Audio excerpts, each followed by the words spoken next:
Our Honorable Head of Research Center for Genetic Engineering BRIN, Dr. Rati Asmananingrum, our Honorable Speaker, Dr. Muhammad Al-Faleh from King Abdulaziz University, Saudi Arabia, and Dr. Fajaruddin Ahmad, Research Officer Center for Genetic Engineering BRIN, and our moderator for today, Dr. Andri Wardiana, Researcher of Research Center for Genetic Engineering BRIN, and all participants.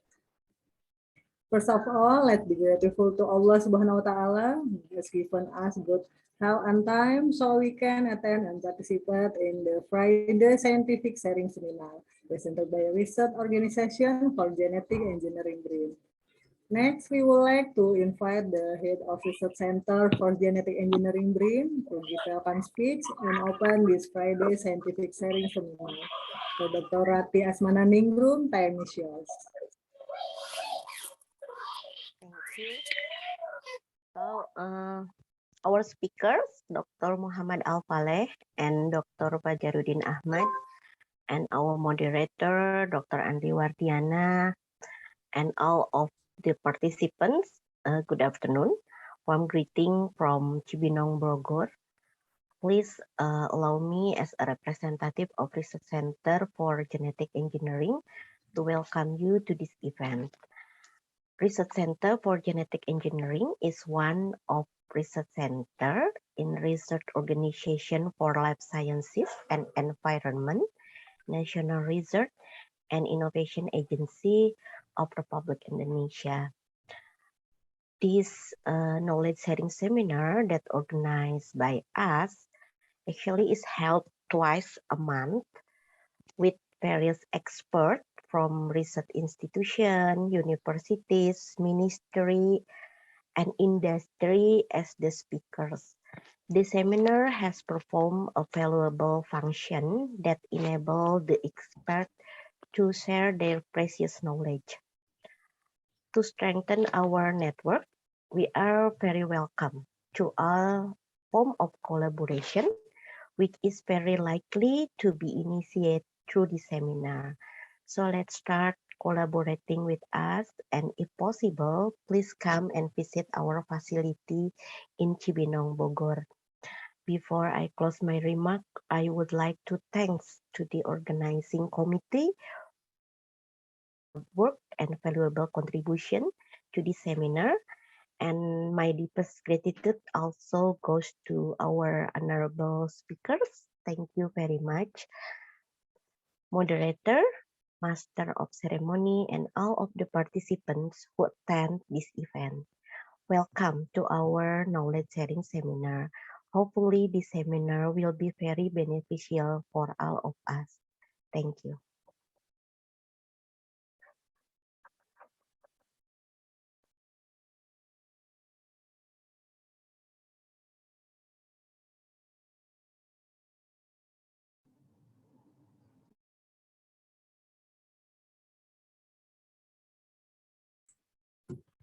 Ladies and gentlemen, without further ado, this meeting will start soon and will be guided by our moderator for Dr. Andi Wardiana. Time is yours.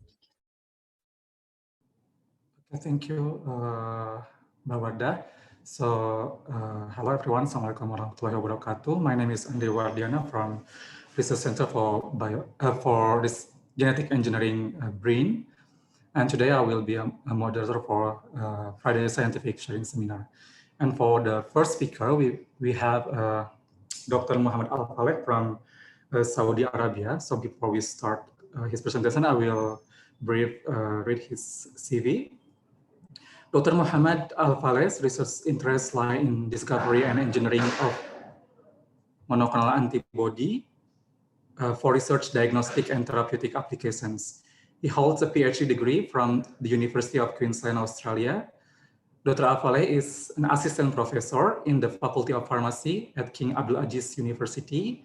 And in order to develop his science career, Dr. Al-Faleh has joined the Vaccine and Immunotherapy Unit at King Fahd Medical Research Center. And he's also the head of the pharmaceutics department at the Faculty of Pharmacy at King Abdulaziz University, Jeddah, Saudi Arabia. So without waiting any longer, the first presentation will be delivered by Dr. Muhammad. Dr. Muhammad, time is yours.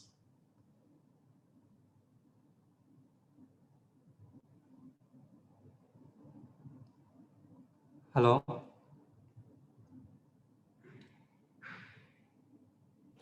Hi. Okay. Just sharing my. All right. Hi, Assalamu alaikum. Good afternoon. Can you see the slide? Yes. Yeah. Yeah. Oh, good. It's a great honor to present to prestigious institute as yours with two brilliant scientists, and thanks for the opportunity. So today I will give a talk about, in general, antibody technologies, how they discovered antibodies, and some of the engineering aspects of antibodies. Then I will give a brief talk about phage display, antibody phage display. So antibodies, they are large Y-shaped glycoproteins. They are composed of two heavy and two identical light chains. They are around 150 kilo Dalton glycoproteins. They are have the ability to bind to different foreign proteins, viruses, bacteria, and to neutralize them and protect our bodies through by stimulating the immune system.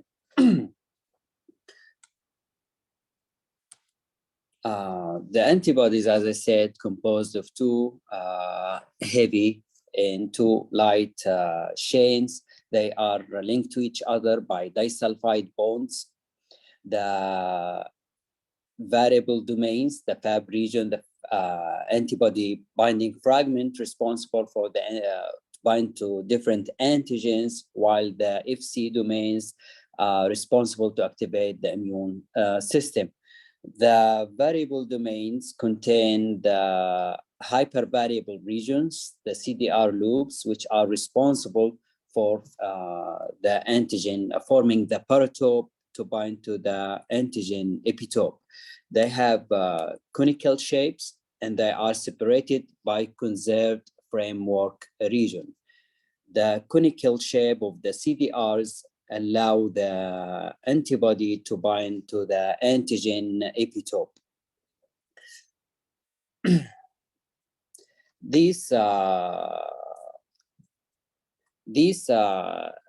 The paratope epitope interactions, they give the antibodies the specificity. These interactions are mediated by non-covalent forces like salt bridges, hydrogen bonds. Although they are not as strong as the covalent bonds, their collective effect enable relatively strong interactions. The CDRs are unique in terms of their structure and amino acids components.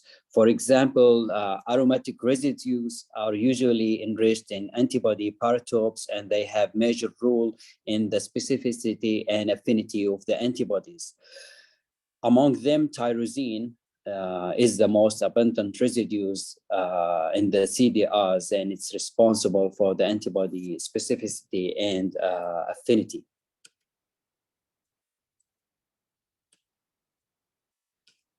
Antibodies are valuable diagnostic agents in ELISA, Western blot, cell staining, in vivo imaging, but also antibodies are amazing biomolecules for therapy. Using antibodies for therapeutics as a therapeutic agent is not a new thing. It started more than 120 years ago with Emil van Boring, when he won the first Nobel Prize in Physiology and Medicine in 1901. Emil used inactivated diphtheria toxin to inject horses to get hyperimmune horse serum. These serum contain the antitoxin which have been used as antidotes. And in 1975, Koller and Meliston received published their seminal work in Nature, which about the hybridoma technology. In hybridoma technology, to isolate antibodies, recombinant antibodies, not recombinant, normal antibodies, they injected the mice with the antigen of interest. Then the mice will produce, as a result, the mice produce antibodies against these antigens, foreign proteins. Cholinersen harvests the B cells that express the antigen of interest. However, the B cells are mortal cells. So they fuse it through somatic fusion with cancer cells to get hybridoma cells. So it has the characteristic of the B cells, which produce the antibody of interest, and they are immortal because they have the cancer backbone. So they won the Nobel Prize in Physiology and Medicine in 1984 because of that. However, using mouse antibodies is not practical because mouse antibodies will produce anti-mouse, human anti-mouse antibodies known as hammer response. So through antibody engineering, they grafted the variable domain which are responsible for the antigen binding into human IgG backbone, and these called chimeric antibodies. Then, because they knew that the CDRs are responsible for the binding, they took the CDRs and grafted into the human backbone. So by doing that, the antibodies was 5% mouse origin and 95% human. But this is far from perfect because our antibody, human antibody, will still produce antibodies against the mouse part of the antibodies. So to create fully human antibodies to be used clinically, they re-engineered the mice. They produced transgenic mice which have the human immunoglobulin loci in their genome instead of the mice IgG. And also they were able to produce, we are able to produce fully human antibodies through antibody phage display, which I will talk about in a few minutes. Antibodies got allow for more functionality than just binding. For example, in cancer immunotherapy, when Allison work led to the Science magazine breakthrough of the year in 2013. And they were, and him and Honju won the Nobel Prize in Physiology and Medicine in 2018. So in cancer immunotherapy, what these scientists did is stimulate the immune system to attack the cancer system as cancer cells specifically. In the tumor, in the immune cells, there is different switch on and switch off receptors that activate the immune cells and inhibit the immune cells. So they created antibodies that either stimulate or inhibit these cascades. Antibodies, they are in the top 10, the highest selling drugs. They represent 70% of the top selling drugs. They are very expensive and they are hard to produce. For example, Humira, on yearly basis, it generates more than $18 billion per year in terms of sellings. As I said, engineering antibodies has allowed the antibodies to gain functions new functions. For example, in Amgen platform, they created something called BiTE, bispecific T-cell engager. So they had two antibodies, one against the tumor and one against the T cells, activating antibodies, anti-CD3 and activating antibodies. So they re-engineered that by taking the variable domain of the anti-tumor antibody, and they fuse it with the anti-T cells antibodies through a specific linker. So this BiTE, bispecific T-cell engager antibodies, it binds to the T cells, activate the T cells, and drive the T cells directly to the tumor cells to cause the killing. Also, in antibody engineering, in cancer patient, chemotherapy is cause a lot of toxicity because it's not specific and it's systemic type of administration. So they fuse the drug through chemistry, they fuse the drug to the antibodies. So the antibodies will, because its specificity, it's, for example, anti-tumor antibodies, it will take the drug directly to the tumor cells and release the drug on the surface of the cancer cells. So by doing that, you get more efficacy and less dose per treatment, so less side effect. Also, antibodies can be engineered with nanoparticles, so it causes targeted delivery of the nanoparticle. For example, here, we engineered a nanoparticle was based on salmonella. It was bacterial origin nanoparticle. The nanoparticle, because it's bacterial origin, it has lipopolysaccharide on the surface. So we engineered bispecific antibodies with two arms, one against the LPS, lipopolysaccharide of the nanoparticle, and the other arm against the tumor cells. So the antibody, bispecific antibodies, will directly decorate the nanoparticle and drive the nanoparticle directly to the cancer cells. So it will bind to the antigen of interest. The cancer cells will then internalize these payloaded nanoparticle inside the cancer cells, and the cancer cells will, by endozymes and lysozyme, will break down the bacterial nanoparticle to release the drug inside. We tested these bispecific antibodies after producing in CHO cells, mammalian cells, and purification. We test them against two types of the antigen of interest as a native and recombinant. In ELISA recombinant, it showed it was able to bind specificity with high specificity, and it was able to bind to the cancer cell line, a native source.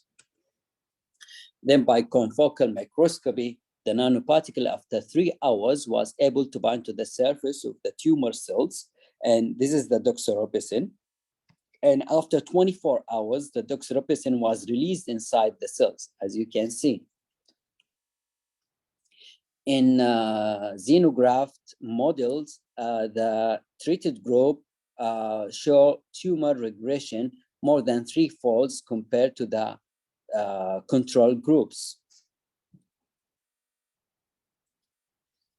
Another type of antibody engineering, it's new molecules known as receptor traps. They are effective as an antiviral agent. For example, in SARS-2, the SARS virus has the spike protein. The spike protein can infect the cells after binding to the AC2 receptor.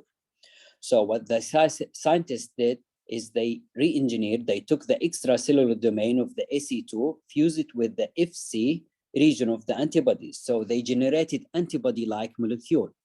This receptor traps or decoy receptor, they bind to the SARS-2 virus and prohibit the virus from binding to the AC2 receptor, the native one.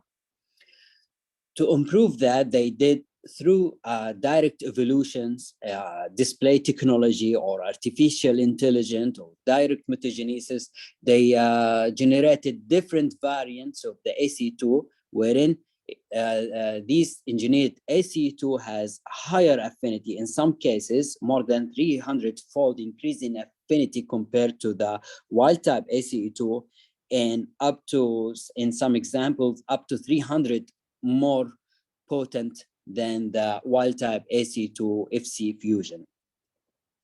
So we copied one of these modified ACE2 receptor for the aim to test these ACE2 receptors against different variant of concerns, UK, Gamma, Brazil, Delta, Omicron, to see if the virus can evolve to avoid these receptor traps. And also we engineered a receptor trap in MERS infection, MERS, Middle Eastern Respiratory Syndrome, the MERS virus can enter the cells through the DPP4 receptor. So we took the extracellular domain of the DPP4, fused it with the FC to act as a receptor traps. We confirmed that by the expression and the cloning strategy. We confirmed that by the SDS and Western and ELISA. Then we generate different panels of pseudovirus SARS-2 pseudovirus type containing the variant of concern. These pseudoviruses harbor all the mutations of the variant of concerns. This mutation is compared to the wild type, the Wuhan variant. Then we tested these receptor traps, the wild type ACE2FC and the modified ACE2 against the variant of concern, represented by the blue and the red. They were effective against all the variants of concern. Actually, it's amazing because if the virus develops resistance against these receptor traps, that means the virus is not infectious because it can bind to that. That means it can bind to the native receptor, and as a consequence, it can infect the cells. Antibody AB1, which was produced, isolated from phage display library against the Wuhan, it was effective against the Wuhan, then the alpha, then it lost its efficacy. So maybe receptor traps is a better options against highly mutated viruses compared to the traditional monoclonal antibodies. The DPP4 ACE2 receptor, decoy receptor, also was able to bind and inhibit the internalization of the pseudovirus to the cells harboring the native DPP4 receptor. Now we will move into the phage display. In phage display, we normally use the M13 phage, which belong to the group of filamentous phages that can infect E. coli strains that express the F. bacillus pilus. The bacteriophage contain different coat proteins, major proteins, protein 8, 9, 7, 6, protein 3. Protein 3 is the most important protein because it can infect the E. coli, and it also, you can fuse it with peptide and antibodies without allowing the bacteriophage to lose its functionality or structure integrity. So most of the phage display libraries about protein 3 fusion. Normally, the M13 bacteriophage bind to the F. pilus of the E. coli, then adsorption, then go inside, infect the cells.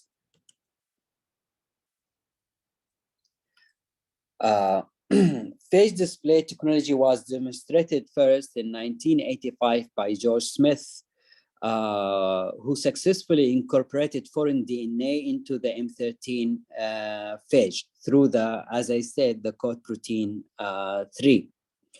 5 years later, antibody phage display selection was first described by Sir Gregory Winter and John McCarthy, who were able to fuse the genes encoding the entire antibody domain into gene 3 coat protein. And they won the Nobel Prize in Chemistry in 2018. So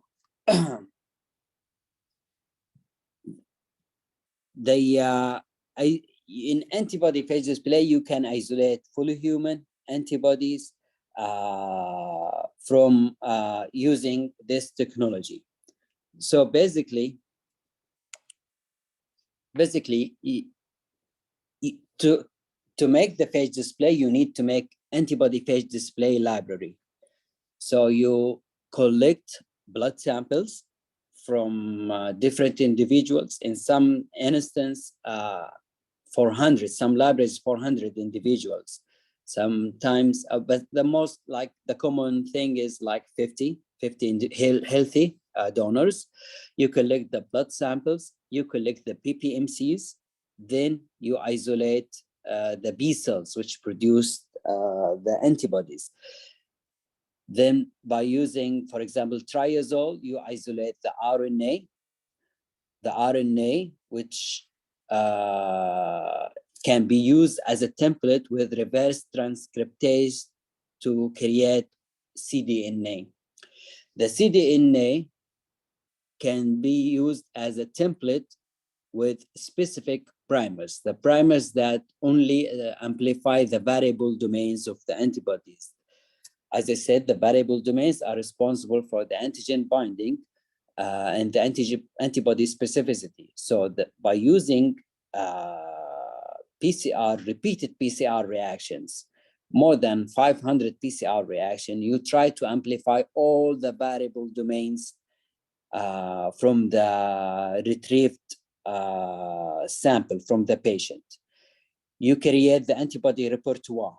Then you, through molecular biology, you insert these variable domain in random basis into a phage-met vector. The phage-met vector contains the M13 origin of replication, antibiotic resistance gene, and protein 3.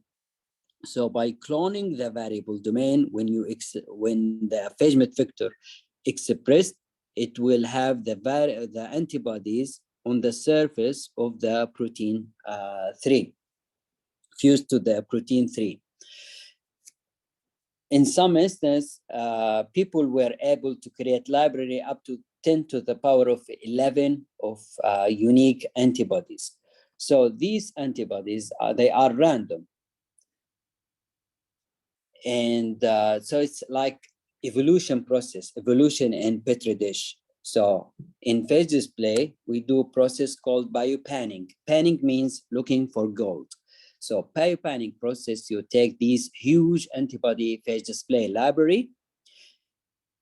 Using ELISA plate or immunotubes, you coat your protein of interest on these immunotubes or ELISA plate.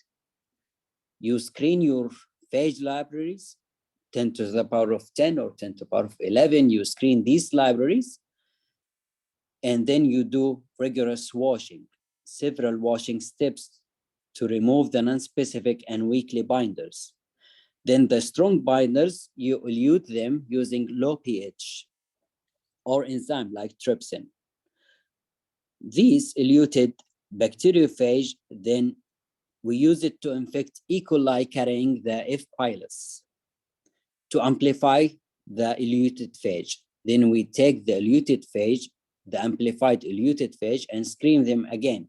We do this process 3 to 5 times and sometimes to 6 times to get the enrichment.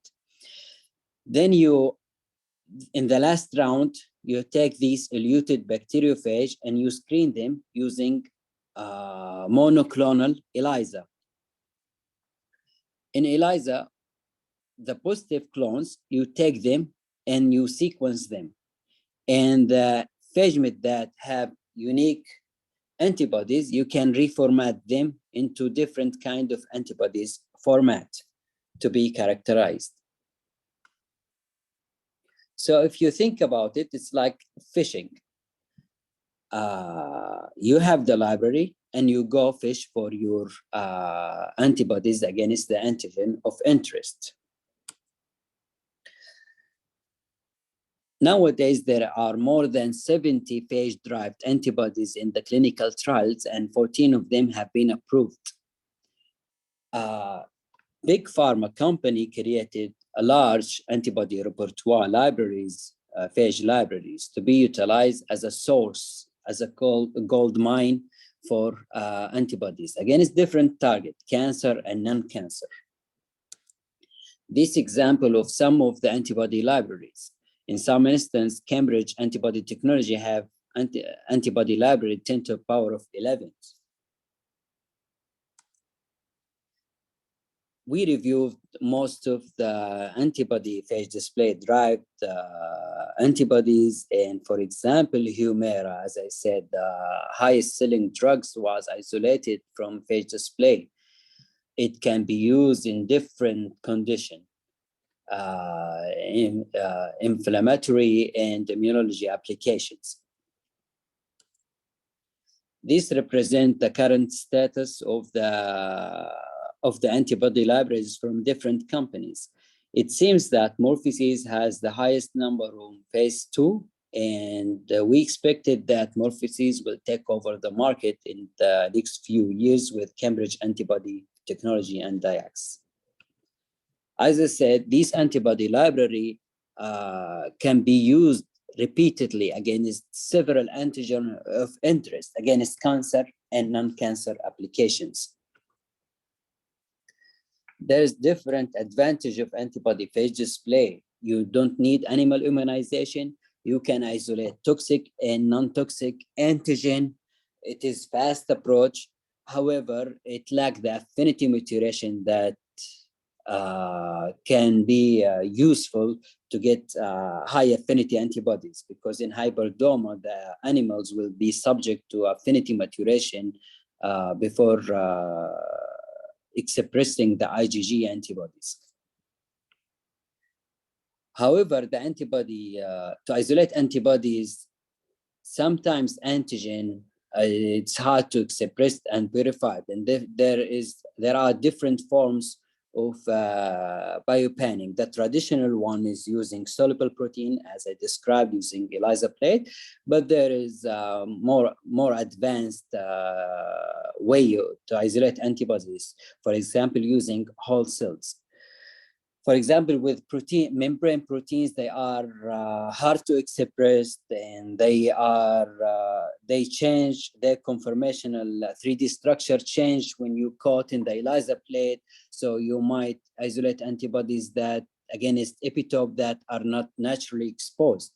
So we optimize the method. There are several optimization processes have been performed to isolate antibodies using cell-based phage display, because using cells to isolate antibodies, your antigen of interest may be present in low abundance. There is like non-specific proteins, carbohydrates, so it's so hard to isolate specific antibodies from this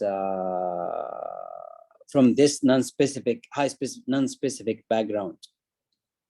So people came with different strategies, using stimulating, non-stimulating approach, using UV to deactivate non-specific cells. And we came with this idea by using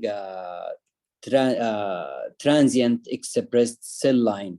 By doing transient expressed cell line, we solved the low receptor density, because by transient expression, you allow for higher receptor density compared using native cell lines for the biopanning. For the high background, we use different cell line, alternate between the cell line to reduce the non-specific binding, and we use low pH wash to reduce the weakly binding phage binders. To do that, we fused the canine CD117 c-Kit with the transmembrane and the GFP. We did transient expression, so the cells that express the GFP, that's mean they express the CD117 antigen on their surface. So we added the library to the transfected, to non-transfected cells to get rid of the non-specific binders. Then we took the phage on the supernatant, we added to the transfected cells. Then we did FACS sorting to collect only the GFP expressing cells, which mean they are expressing the c-Kit, and if there is a binders, they bind to the c-Kit. We did this couple of times, 4 rounds, and then we screen these individual clones. As you can see, we get higher enrichment after round 3 against GFP c-Kit expressing cells. we isolated individual clones, and we isolated 7 antibodies, unique in terms of their amino acid sequence. So we reformat them into IgG, and we express and provide them. Then we test them against c-Kit expressing cells. As you can see, there was a huge shift against the positive, the cells that express the CD117, and there was no binding against the negative control cells. In ELISA, the antibodies were able to bind specifically to the CD117 recombinant protein, and against native protein using cell line, the antibodies were also able to bind to the cell line, specifically cells expressing native CD117, and in immunohistochemistry, they were able to bind. Although some of the antibodies didn't bind in immunohistochemistry because of the in immunohistochemistry, only the continuous epitope are preserved, while non-continuous epitope, the conformational epitope, they are destroyed because immunohistochemistry is a tedious process. It destroyed some of the epitopes. So that's mean we isolated antibodies against different epitopes, conformational and linear epitopes. And now we started last year, we started our campaign to build antibody library to isolate antibodies against nucleocapsid protein of SARS-2. We collected the blood samples I described before, and we did the reverse transcriptase. We generate the libraries. This is bands of the variable heavy, and this is the variable light. We amplified them, we cloned them into our vector, a PhageMate vector. After 5 rounds, we got enrichment against the SARS-N protein, and it was specific, no binding against the negative antigen, which is MERS2, MERS-N in this case. We isolated, we did monoclonal ELISA when we were able to isolate several binders, specifically bind to the SARS-2N protein. Thank you, and if there is any question, more than welcome. Okay, thank you, Mohammed. So thanks for the comprehensive presentation, and congratulations, you already have the positive binders for the antibody for SARS-CoV-2. So if there are any question from the audience, you can use raise hand and then turn on the microphone, or you can drop your question in the chat box.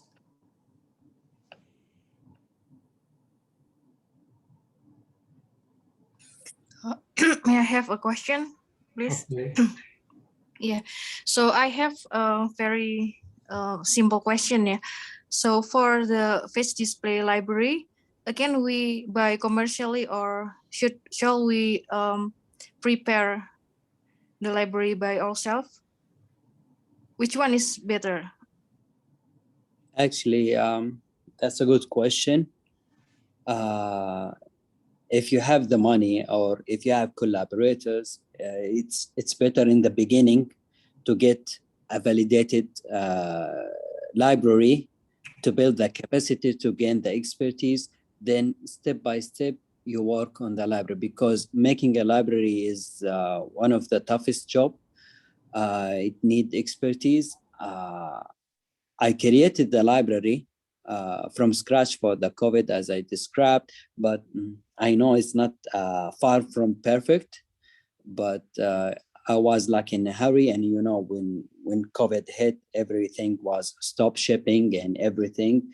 So if I were you, I will get a validated library, then build the capacity step by step. Because making a library is very expensive. You need polymerase enzymes, like small library, we will do maybe more than 1,000 PCR reaction, 100 transformation, all of this very costly. and tricky, and you don't want to waste your money by making a library that doesn't work afterwards. Okay, so did you say that even if we buy commercially, so it will be cheaper than if we prepare by ourselves? Yeah, it depends on the application, but maybe it's cost effective as a beginning, then No, build the okay. Thank you for your no answer. worries. Thank you. Actually, I have a similar question with Bu Endah, Bu Septi, because I know if we want to make a library, it will be laborious and then time consuming as well. And you said that it will be highly cost as well, right? And my question is, do you think that if we make a naive library, or I mean, which one is better, to make a naive library or using immunized one? Or maybe because in the SARS-CoV-2 cases, you use the lymphocyte from the infected person, right? Or Exactly. okay. Yeah. This is I didn't talk about. There is four types of libraries. There's libraries, naive library, so you collect the blood from healthy donors, and in these naive libraries, you need large number, at least maybe 50 individuals, to create a good library. And some people like 400, and I heard some library from a company like they use blood from 4,000. So to make as diverse as possible. And there is the immune library. The immune library, for example, let's say there is a specific type of cancer that's predominant in Indonesia or in Saudi. You go collect blood from these unfortunate patients, and you create library to isolate antibodies that against antigen expressed in these cases. So the immune library will have like a bias toward the antigen of interest that expressed. So in our case, COVID, there's high possibility you isolate antibodies against the SARS viruses. And there is synthetic antibody library wherein they engineer it, I think in silico, and there is a semi-synthetic. So in immune library, you use maybe 12 patients. Naive library, you need high number of healthy donors to create a good library. Did I answer your question? Yeah, okay. Any question from audience?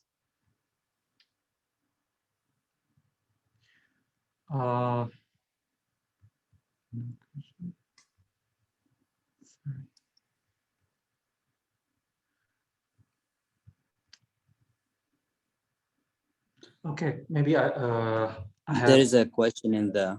Okay, Yeah. on the chat box.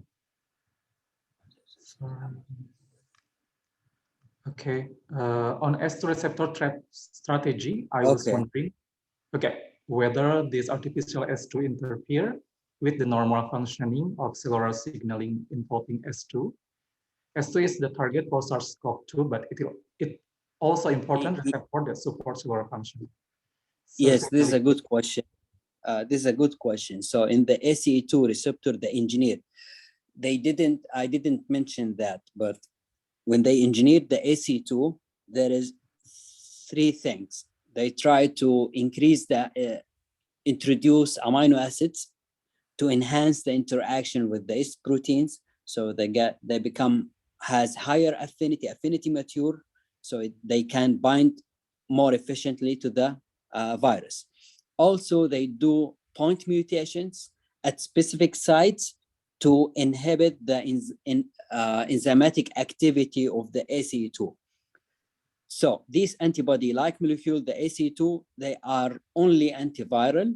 There are no ACE2 activity, catalytic enzyme activity. So as I said, they do single mutations in the enzymatic activity to produce only antibody-like molecules. And you can read more about it in the review that I attach in the slide, David versus Goliath. Maybe you can you share the link for your paper or the full title of your paper? Okay.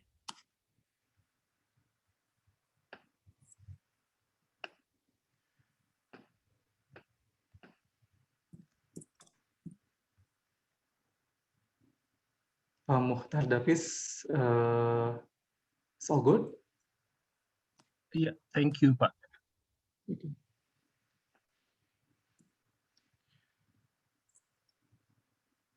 Okay, maybe if there's no question, I have the last question from me. So when we want to do biopanning, so do you have, I mean, based on your experience, do you have like specification or like the criteria for the antigen? When, like, what should we concern about the antigens to get the good binders? First, you need to read if your antigen is you need to read about previous reports, how they did the coating, and which part of the antigen they expressed. And if there is none, you can just try like troubleshooting about what is the coating concentrations to do the panning. Which strategy do you need to binylate the antigen so there is no coating? Maybe the antigen is sensitive, the coating strategy, etc. So it's like case by case, and you need to read a lot before making the campaign.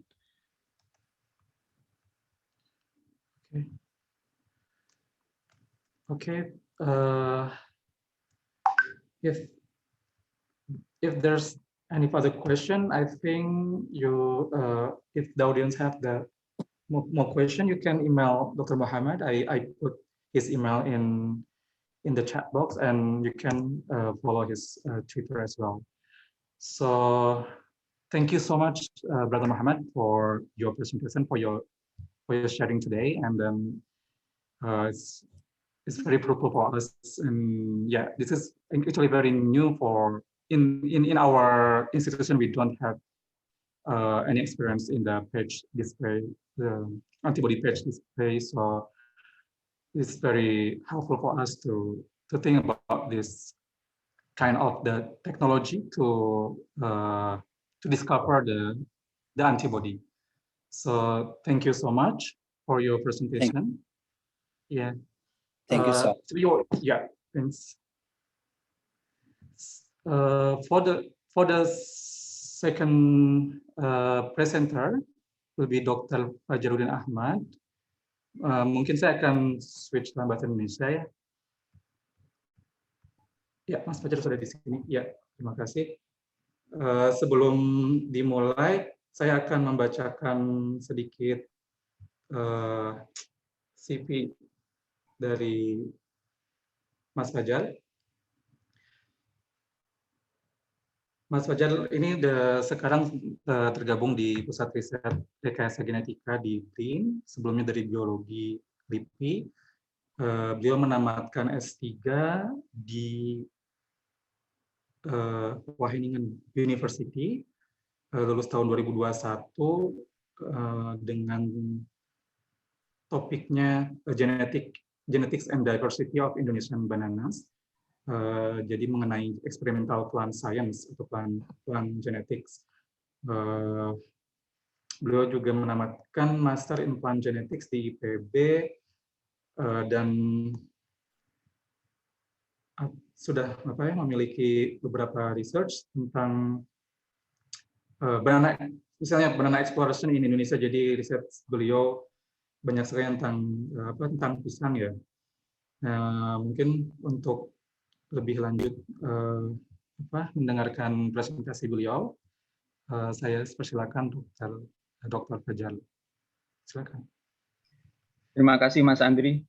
Sebelumnya saya mengucapkan terima kasih kepada Bu Kapus yang sudah memberikan kesempatan ya bagi kami, bagi saya untuk berpartisipasi dalam acara Friday Sharing ini, dan juga kepada Mbak Nurmala yang sudah jadi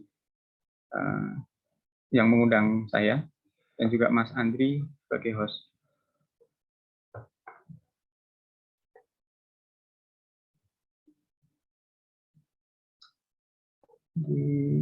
Apakah sudah terlihat ini Bapak Ibu slide-nya?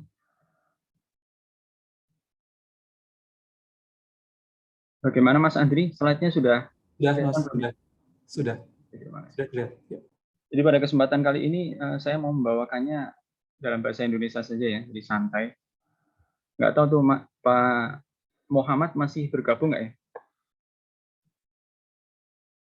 Apa-apa Mas, kayaknya dia sudah ini juga harus mulai beraktivitas ya. Sudah jam 10. Jadi topik yang mau saya bawakan itu ya terkait tentang pisang. Jadi pemanfaatan pisang terutama yang ada di Indonesia untuk kegiatan perbaikan genetik di masa yang akan datang.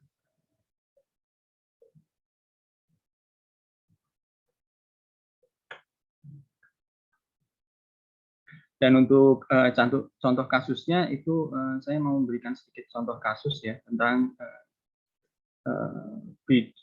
breeding for Fusarium wilt resistant di salah satu aksesi pisang liar kita yang ada di Indonesia. Dan sudah diperkenalkan oleh Pak Andri tadi, saya itu dari Pusat Biologi asalnya. Jadi kalau dari teman-teman biotek mungkin ada yang belum familiar. Terus di Pusat Riset Rekayasa Genetika ini saya tergabung di kelompok riset Gene Discovery and Breeding pisang liar dan tanaman yang lainnya. Jadi kenapa saya atau kelompok kami concern terhadap penelitian terhadap pisang ini, karena salah satunya karena memang produksi pisang itu di dunia merupakan salah satu yang paling penting. Produksinya itu bisa dibilang yang paling tinggi. Mungkin untuk tahun belakangan ini sudah melebihi dari 120 juta ton lah dalam 1 tahun. Dan pemanfaatannya sangat luas untuk pemenuhan gizi, juga terkait dengan kebudayaan lokal, terutama di Indonesia ya. Di Bali itu juga bagian dari peribadatan mereka. Kalau di Jawa itu juga bagian dari simbol-simbol ya ketika pernikahan dan segala macam. Di Afrika Selatan, di Afrika Timur terutama di Sub-Saharan Afrika itu pisang merupakan salah satu makanan pokok mereka. Selain ada kentang, ada jagung dan juga beras. Dan mungkin pisang ini kalau di Indonesia sebenarnya tidak bisa dilepaskan dari kehidupan kita sehari-hari. Hanya saja mungkin rekodnya, jadi produksinya itu tidak direkod dengan baik. Tapi diperkirakan produksi pisang di Indonesia itu sudah mencapai 8 juta ton per tahun. Secara global jumlah kultivar pisang ini ada yang bilang lebih dari 200 kultivar, ada lebih dari 2.000 kultivar. Di Indonesia sendiri ada yang bilang 200, 300, atau mungkin lebih dari 500 kultivar. Karena pisang itu pusat keragamannya dan pusat asal-usulnya itu berasal dari Indonesia. Jadi pisang-pisang yang kita makan ini itu merupakan hasil dari persilangan-persilangan kerabat-kerabat liarnya. Jadi nenek moyangnya pisang yang kita makan itu adalah pisang-pisang liar yang berbiji. Mereka saling silang dan menghasilkan pisang-pisang yang tidak berbiji saat ini. Hanya sayangnya produksi pisang di dunia itu secara umum didominasi dari keluarga Cavendish. Jadi keluarga Cavendish ini kalau di Indonesia itu keluarganya pisang Ambon lumut, pisang Ambon hijau, jadi yang pisang-pisang meja yang manis-manis itu. Terus yang kedua itu grupnya dari plantain atau pisang-pisang yang dimasak. Itu ada pisang tanduk dan keluarganya, ini produksinya paling tinggi, kebanyakan memang di Afrika. Terus dari keluarganya pisang Ambon kuning, atau itu grupnya Gros Michel. Terus yang selebihnya ada pisang mas, ada pisang barangan, dan segala macam, itu hanya sebagian kecil dari produksi pisang yang ada di dunia. Budidaya pisang ini di dunia menghadapi tantangan yang sangat besar saat ini. Terutama sekarang ada perubahan iklim sehingga beberapa kawasan, beberapa wilayah itu mengalami kekeringan sehingga kekurangan air, dan itu menjadi salah satu kesulitan untuk budidaya pisang. Selain itu, penyakit pada pisang ini menjadi masalah yang serius. Kenapa? Karena pisang ini diperbanyak secara klonal. Sehingga pisang yang ada di satu wilayah, misalkan ada di Indonesia, dengan yang ada di Amerika Selatan, itu secara genetik itu sama. Sehingga kalau ada satu macam penyakit, itu bisa menyerang tanaman yang di Indonesia, itu di bagian lain dunia pun itu juga akan terserang oleh penyakit yang sama. Jadi ada satu penyakit saja itu bisa memusnahkan satu jenis pisang. Beberapa penyakit pisang yang umum itu ada virus, yaitu BBTV, Banana Bunch Eye-Tox virus. Itu kalau kita lihat itu di sekitaran Cibinong juga sudah ada. Jadi kalau misalkan ada tanaman pisang kelihatan kayak roset gitu daunnya, jadi kayak apa ya, kayak ijuk gitu, kayak sapu ijuk gitu. Nah itu biasanya sudah terserang oleh BBTV. Biasanya tidak bisa berkembang tinggi, dan ini sangat menular. Terus yang kedua itu yang umum adalah Black Sigatoka. Ini disebabkan oleh jamur daun. Ini juga sangat menular dan susah dikendalikan karena keragaman jamurnya itu tinggi, karena dia jamur yang Black Sigatoka ini dia masih bisa melakukan perkawinan antara satu aksesi jamur dengan satu aksesi jamur yang lain, sehingga menghasilkan keturunan yang hasil segregasi dari perkawinan. Sehingga pestisida pun itu ada kecenderungan satu populasi dari jamur ini itu resisten terhadap pestisida untuk yang mengendalikan Black Sigatoka. Terus yang ketiga itu adalah layu bakteri. Yang paling umum adalah blood disease. Jadi ciri-cirinya itu kalau buahnya kita potong, itu di bagian dalamnya itu jadi berubah, ada warna-warna kehitaman seperti ini. Jadi kalau kondisinya sudah parah, batangnya kita potong, itu getah yang keluar dari batangnya itu berwarna kemerahan, makanya namanya blood disease. Nah, satu penyakit yang menjadi concern utama dalam budidaya pisang adalah layu fusarium atau Fusarium wilt banana. Istilah lainnya itu Panama disease. Jadi begitu tanaman ini terkena, sudah tidak bisa diselamatkan lagi, dan tanaman pisangnya pun sudah tidak sempat untuk berbuah karena sudah terlanjur layu. Jadi kalau kita potong batangnya, di bagian tengahnya itu kelihatan ada perubahan warna, jadi kecoklatan, kehitaman. Terus kalau bonggolnya kita potong, itu juga kehitaman. Kalau yang layu bakteri itu kalau juga terserang parah, juga dalamnya juga warnanya kehitaman. Cuman bedanya kita bisa membedakan dengan gampangnya itu kalau yang jamur Fusarium ini kalau kita potong baunya tidak bau busuk. Beberapa jenis Fusarium malah baunya cenderung agak-agak wangi. Nah, itu bedanya. Nah, tapi penyakit yang layu Fusarium ini sangat susah dikendalikan karena begitu jamur itu ada di tanah, itu Chlamydosporanya atau sporanya itu dapat bertahan di tanah itu bisa puluhan tahun, 30-40 tahun. Sehingga tanah yang sudah terinfeksi oleh jamur ini bisa dibilang tidak bisa lagi untuk budidaya pisang. Nah, ini secara umum ya, Fusarium itu dibedakan menjadi 4 race berdasarkan patogenisitasnya, jadi compatibility pathogenicity.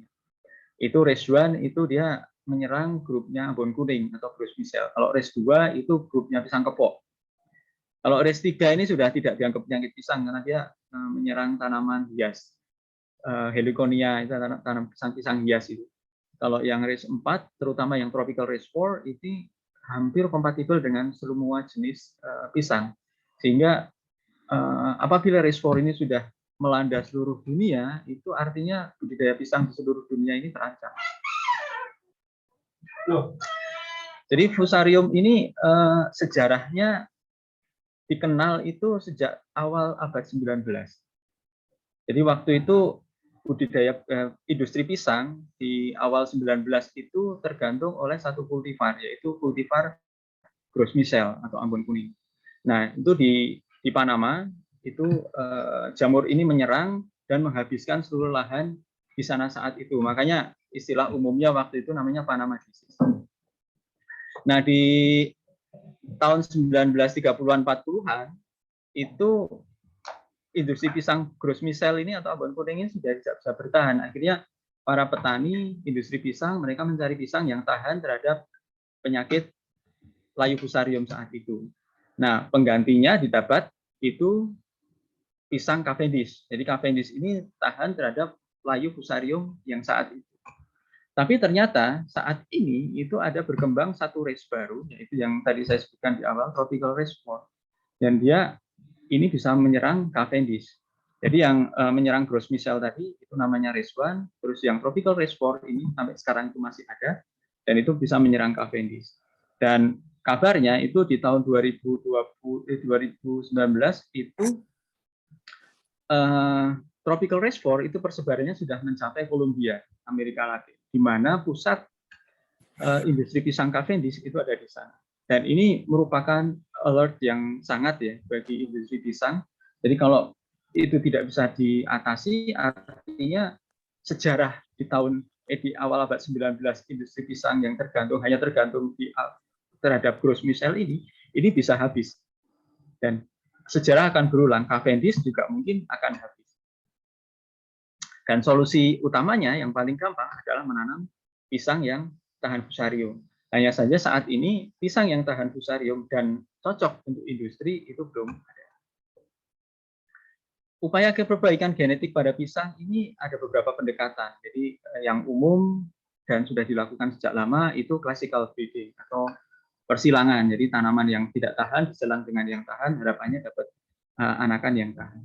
Terus yang kedua itu mutasi, baik mutasi menggunakan agen mutasi atau seleksi secara klonal. Jadi contohnya kalau yang secara klonal itu di Taiwan itu ada yang namanya Great Giant Cavendish, itu dia memiliki ketahanan terhadap penyakit layu fusarium ini lebih baik walaupun tidak 100% tahan. Tapi itu artinya dengan usaha mutasi pun juga bisa menghasilkan kultivar yang baik. Hanya saja usaha-usaha classical breeding atau mutasi ini sejauh ini kebanyakan itu tidak bisa memenuhi kemauan dari masyarakat atau customer. Jadi kadang pisangnya bagus, tahan fusarium, produktivitas tinggi, tapi rasanya kurang oke. Jadi itu juga masalah-masalah yang dihadapi para pebisnis. Usaha yang lain yang menggunakan teknologi yang saat ini adalah transgenik. Itu perbaikan genetik transgenik ini sudah dilakukan dan ada hasilnya di Afrika itu ada pisang yang diintroduksi provitamin A sehingga menghasilkan vitamin A yang baik sehingga nilai gizinya lebih baik. Terus di Australia itu ada usaha transgenik pisang Cavendish, itu diinsersikan gen resistance dari kerabat liarnya dan bisa menghasilkan Cavendish yang tahan fusarium. Juga gene editing ini mungkin metode yang baru, usahanya juga sudah ada tapi publikasinya mungkin belum keluar. Hanya saja transgenik gene editing ini yang dihadapi adalah penerimaan masyarakat, terutama di Eropa mereka sama sekali tidak mau menerima tanaman hasil dari transgenik. Nah, kegiatan transgenik, kegiatan pembuatan tanaman pisang, perbaikan genetik secara transgenik atau gene editing ini mungkin bakal menjadi solusi ya di masa depan. Mungkin salah satu solusi. Classical breeding juga masih penting karena kita melakukan identifikasi gen segala macam upaya yang banyak diterima masyarakat selama ini kan bukan yang transgenik. Jadi ke depan itu dalam bayangan para peneliti pisang itu breeding harusnya lebih efisien dan lebih targeted. Jadi apabila kita ingin memperbaiki satu sifat tertentu itu bisa langsung sifat itu tuh dimasukkan. Jadi, seleksinya tidak lagi random. Dan mungkin menggunakan teknologi kekinian, menggunakan teknologi seperti CRISPR atau transgenik, yang mungkin ke depan nanti ada teknologi apa lagi, itu mungkin yang akan dikerjakan. Tapi usaha-usaha yang sifatnya modern ini, atau gene editing ini membutuhkan informasi gen dari tanaman pisang itu sendiri, atau kerabat liarnya pisang, atau mungkin juga tanaman yang lain kalau memang sifatnya transgenik. Dan salah satu cara untuk mengidentifikasi gen itu menggunakan usahanya yaitu menggunakan mapping gen. Nah, ini salah satu contoh yang kami kerjakan yaitu mapping resistance dari salah satu kerabat liar pisang Musa acuminata. Jadi kami menggunakan Musa acuminata subspesies malaxensis. Jadi kenapa mapping yang kami lakukan waktu itu karena sifatnya ini langsung straightforward, jadi langsung kepada sifat yang kita mau. Gitu. Jadi kalau misalkan terhadap ketahanan penyakit, ya disitulah kita mencari markernya yang terkait dan kita bisa mengidentifikasi posisinya di mana, kromosomnya di mana, sehingga kalau kita melakukan persilangan, jadikan indukan persilangan itu kita sudah bisa membayangkan cara penurunannya terhadap kepada keturunannya. Secara umum itu ada 3 langkah dalam mapping, yaitu mappingnya itu sendiri, terus verifikasi atau validasi dari gen atau markernya, sampai kita bisa mendapatkan gen yang kita mau. Jadi mapping itu ada 3 kegiatan utama, yaitu membuat segregasi populasi. Ini bisa dengan cara crossing, bisa menggunakan selfing kalau dia heterozygous di sifat itu untuk mengakumulasi alel-alel yang kita mau. Terus phenotyping dan genotyping. Jadi phenotyping itu bioassay terhadap sifat yang kita mau. Kalau kita mau seleksi terhadap penyakit layu fusarium, artinya kita bioassay menggunakan salah satu genotip fusarium, jamur fusariumnya. Terus kita genotyping menggunakan salah satu marker, misalkan SNP calling yang bisa didapat dari dark sequencing atau whole genome sequencing. Nah, dari situ bisa dikonstruk genetic map. Nah, selanjutnya apabila kita sudah mendapatkan genetic map-nya, terus kita mendapatkan marker yang terkait dengan sifat yang kita mau, misalkan sifatnya single gene, artinya kan kita bisa langsung aja melakukan verifikasi terhadap gen tersebut, atau dia, misalkan dia QTL, ada beberapa gen yang harus kita uji semua gen yang terkait sifat itu. Jadi dengan caranya, mungkin gampangannya lah, istilahnya gampangnya kita itu gennya diisolasi dari genomnya, terus gennya itu kita masukkan ke tanaman yang tidak tahan. Atau kalau itu ada di tanaman yang tahan, bisa di knock out menggunakan CRISPR. Kalau dia tanamannya, kalau tanaman yang tidak tahan tadi dimasukkan gen tahan jadi tahan, artinya sudah terbukti, terverifikasi. Terus kalau tanaman yang sehat tadi memiliki gen tersebut kita knock out, terus tanamannya jadi sakit apabila kena jamurnya, artinya tervalidasi bahwa gen tersebut bertanggung jawab terhadap ketahanan sifat tersebut. Nah, dari gen ini hasilnya bisa 2. Yang pertama gen itu sendiri, jadi bisa dimanfaatkan langsung untuk perbaikan genetik. Terus yang kedua itu sebagai marker assist selection. Jadi kalau kita tetap berharap menggunakan pendekatan classical breeding, tapi kita punya marker assist selection-nya, artinya kita bisa melakukan proses breeding lebih efisien. Nah, ini subspesies Malaxensis yang kami gunakan. Ini tanamannya masih ada di belakang gedung botani, di sebelah gedung INACC. Alhamdulillah masih terselamatkan, tapi sekarang ini bagian pinggir ini sekarang jadi jalan beton yang ke arah gedung Gahati. Jadi kalau mungkin di sini nanti ada program pembuatan kawasan, ya mungkin ini juga bakal dibongkar juga. Tapi ini koleksi ini masih kami pelihara di greenhouse, juga di pot, sehingga harapannya ini ke depan bisa untuk studi genetik yang lebih lanjut. Jadi ini tanaman yang resisten terhadap fusarium, resisten terhadap race 1 dan tropical race 4, dan dia sifatnya itu heterozygous di alel resistance-nya. Jadi makanya ini bisa kami gunakan untuk pembuatan population segregation menggunakan dengan cara selfing. Jadi F1-nya itu sebenarnya setara dengan F2 kalau yang dibuat dari galur murni tahan atau tidak tahan. Dan ini juga mungkin cukup mudah ya digunakan untuk dipelajari genetiknya karena ada kerabat dekatnya, yaitu subspesies Malaxensis dari Pahang. Itu sudah di whole genome sequencing dan menjadi salah satu reference penting penelitian genetika pisang di dunia saat ini. Ini gambaran yang kami kerjakan. Jadi ini biji dari self pollination, terus kami bisa memperbanyak 250-an genotip.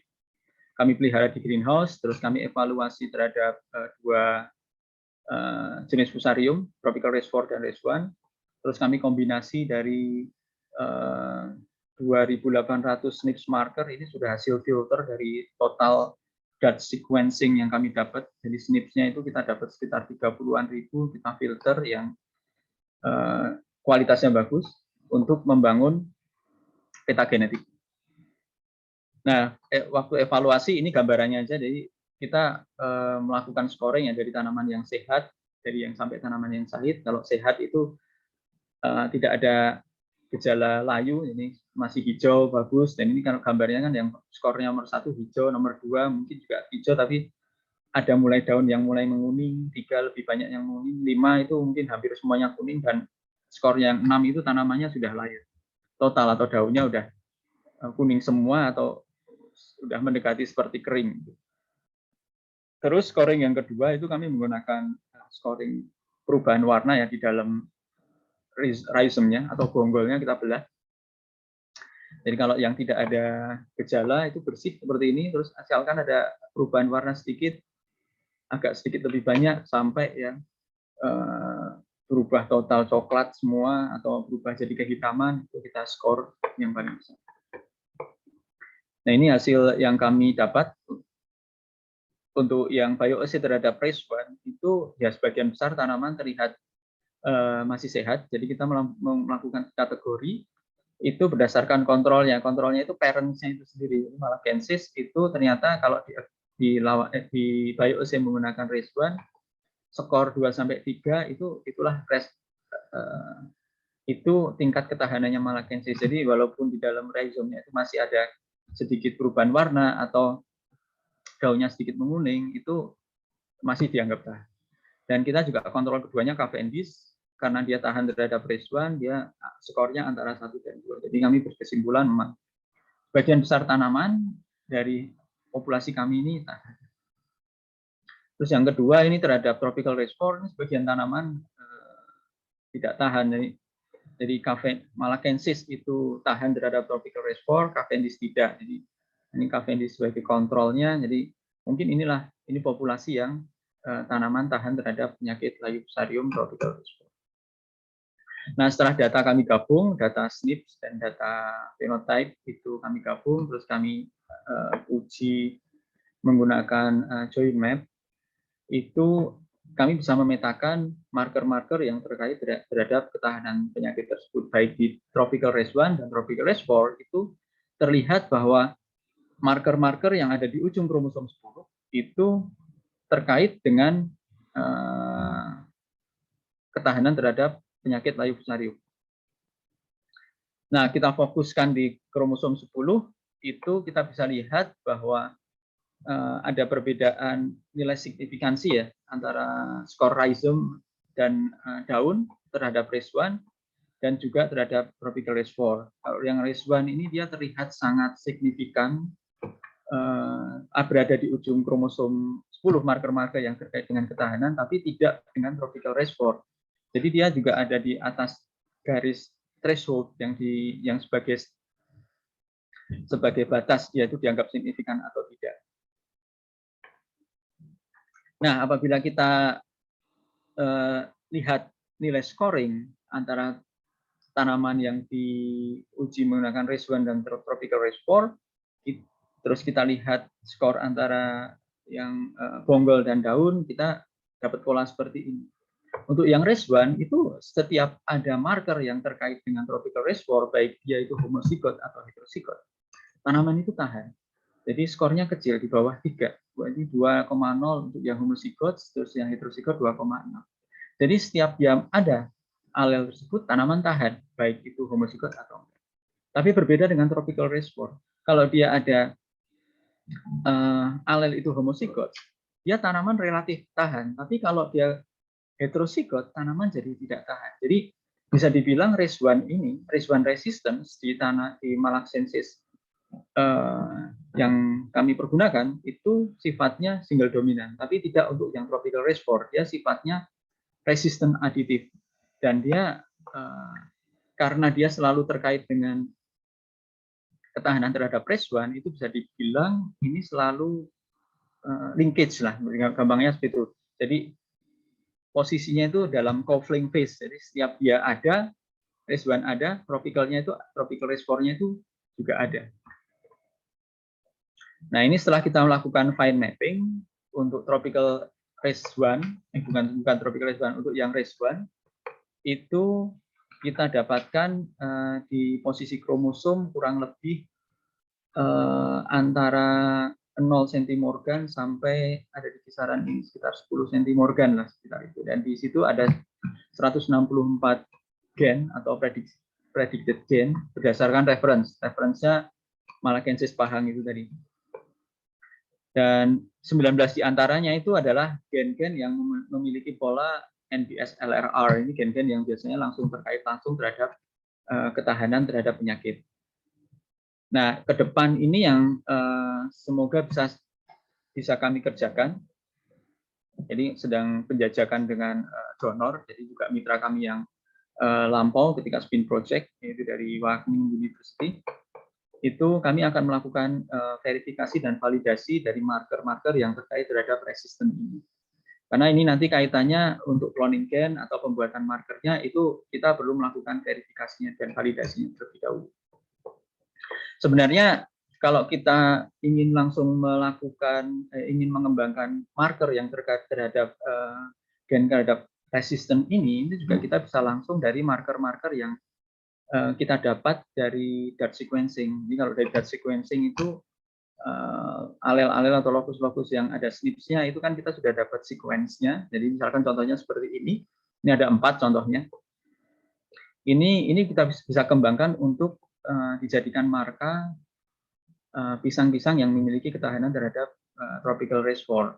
Tapi balik lagi ini harus divalidasi dulu, perlu verifikasi, kita uji di banyak pisang, baik di parents-nya sendiri, terus di segregation population, juga di pisang-pisang yang lain. Jadi misalkan ada pisang Ambon, ya.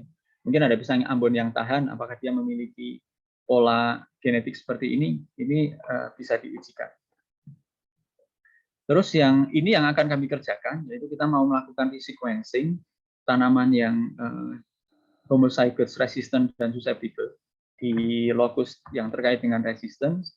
Harapannya seperti ini. Jadi misalkan ini lokus yang ada gen resistance-nya tadi, itu kan kita bisa lihat polanya, apakah dia di tanaman yang susceptible itu kehilangan satu gen, atau di tanaman yang susceptible sendiri itu apakah dia malah memiliki gen unik yang lain, yang itu nanti perlu dilihat, dan verifikasinya mungkin knockout atau knockdown memanfaatkan CRISPR, dan selanjutnya kita bisa memanfaatkan gen itu langsung untuk perbaikan genetik atau pengembangan molecular assist selection.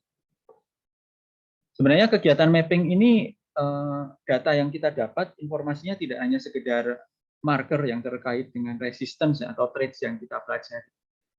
Kalau dia memiliki masalah genetik yang lain, misalkan struktur kromosom, misalnya seperti pada pisang ini bisa menjadi usaha atau metode pendekatan yang cukup efektif untuk melihat apakah ada modifikasi, bukan modifikasi, apakah ada perbedaan struktur kromosom pada pisang yang kita pelajari terhadap pisang yang lain. Nah, ini contohnya ini di aksesi subspesies Malakensis yang kami pergunakan, itu ternyata ada translokasi bagian dari kromosom nomor 1 dan kromosom nomor 4. Jadi kalau kita lihat di sini, ini yang warnanya biru, ini adalah kromosom nomor 4, dan yang merah ini adalah kromosom nomor 10. Jadi kalau kita bikin Mamer plot seperti ini ada bagian kromosom kromosom nomor 4 itu justru dia jadi bagian dari kromosom nomor 1. Kalau dilihat dari arahnya, dia tidak hanya translokasi, tapi juga inversi. Jadi terbalik dan translokasi di kromosom nomor 1. Nah, untuk yang kromosom nomor 1, itu ada satu potongan kecil, dia tergabung di kromosom nomor 4, tapi posisinya dia tidak inversi. Jadi masih posisinya urutannya sama saja dengan kromosom nomor 1. Nah, mapping ini memang cukup efektif ya. Jadi kita bisa langsung straightforward ke trait yang mau kita cari. Hanya saja memang kalau bagi kita yang seperti di institusi kita ini, usaha mapping ini bisa dibilang cukup mahal, karena kalau kita menggunakan high throughput marker, ya misalkan seperti DARTsec, itu ongkosnya cukup mahal. Jadi kalau sebagai informasi, satu plate itu sekitar 15.000 euro, itu bisa untuk mengcover 96 sampel. Jadi kalau kita mau sekitar 200-an sampel, ya artinya di 30-an ribu euro, jadi satu kali running. Hanya saja, nah untuk di kasus pisang ini, mapping ini menjadi satu kendala apabila kita menggunakan pisang-pisang kultivar, karena pisang kultivar ini sifatnya steril. Jadi kita tidak bisa menggunakan pisang kultivar untuk pembuatan segregation population. Bukannya tidak mungkin, tapi itu sangat sulit karena biji yang didapat akan sangat sedikit. Tapi prospek mapping untuk identifikasi trait pada pisang ini saya pikir sangat bagus karena di Indonesia sendiri itu wild relatifnya itu masih ada dan biasanya tumbuh di kawasan-kawasan yang belum banyak disentuh orang, atau banyak disentuh orang pun juga beberapa subspesies pisang itu bisa survive dengan baik.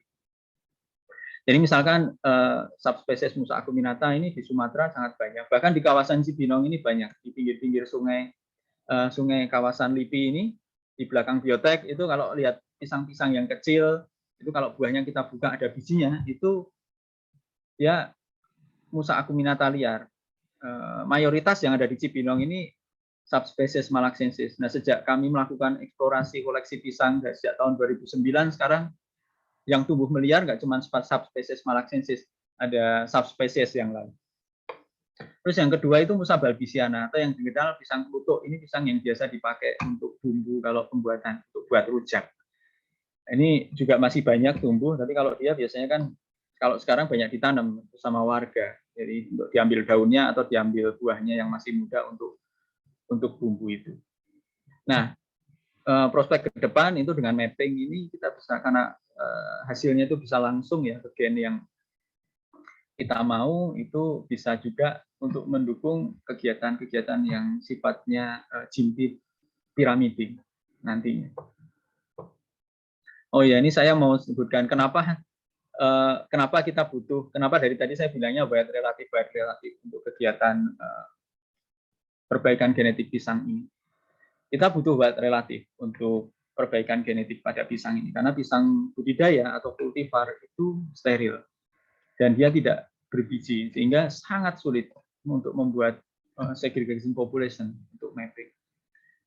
Ada usaha, jadi di pusat penelitian di Honduras itu dia melakukan persilangan menggunakan indukan itu dari keluarga Cavendish. Itu dia menyilangkan kurang lebih ada 30.000 tandan, dan dia hanya dapat mendapatkan biji itu hanya sekian ratus. Dari sekian ratus hanya sekian puluh yang survive. Artinya sangat sulit. Tapi kalau kita menggunakan kerabat liarnya yang masih sifatnya fertil, yang berbiji, sifat-sifatnya kita bisa identifikasi dan kita tidak kesulitan untuk membuat population segregation. Nah, ini di Indonesia itu ini ada dua spesies ya yang utama untuk usaha perbaikan genetik pisang. Yang sudah saya sebutkan tadi ada Musa balbisiana, Musa acuminata. Keragamannya itu secara umum kalau di Indonesia ini ada dua, itu yang kluthuk ulung yang batangnya warnanya hitam. Terus ada kluthuk, atau di Jogja ada yang bilang kluthuk sukun, itu yang batangnya berwarna hijau. Tapi ini sangat mirip lah antara dua. Terus ada Musa acuminata, itu kalau berdasarkan penelitiannya Pak Rusdi di publikasi beliau tahun 1991, jadi Pak Rusdi ini taksonomis Herbarium Bogoriense yang dia salah satu kurator pisang saat itu, dan dia melakukan eksplorasi kajian taksonomi. Paling tidak ada 15 varietas dari Aceh sampai Papua. Nah, karena koleksi pisang ini yang terutama yang kerabat liar ya sudah tidak ada.